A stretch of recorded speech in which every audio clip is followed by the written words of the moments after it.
Hey guys, so another objection you might get sometimes, let's say you spent all this time talking to your client about these speakers, right? And you're like, oh man, we got this, we got the carbon fiber cone, we got the Neo magnet, we got silk dome tweeter, blah, blah, blah. But you know, sometimes it gets tough now. You're already at a certain rate. Let's say you're $1,000 into the speakers and you got your amplifier now.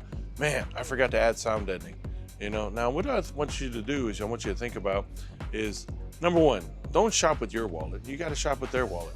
You don't know what the guy wants to spend. And I know a lot of you sales guys, you get a little nervous and you're like, okay, I think I got the guy on the hook. But here's the thing I want you to think about.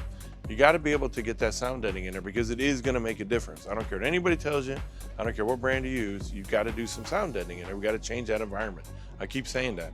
So one other thing I want you to think about too is, you know, that if you sell this client these speakers, you know, they're not going to sound as good as they possibly can.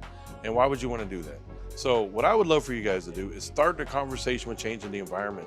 Let's get to that first. Everything after that's going to make sense, because once you add the sound deadening to it, it never comes out. You know, there's no warranty. You don't have to think about it because it just does what it's supposed to do. And you know it's going to make the speaker sound better. So start there. You don't even have to do the whole door, but get a little bit in there. One big thing I'd also add is seal up some of them big holes in the door. You know, we got to make that like an enclosure as much as we can.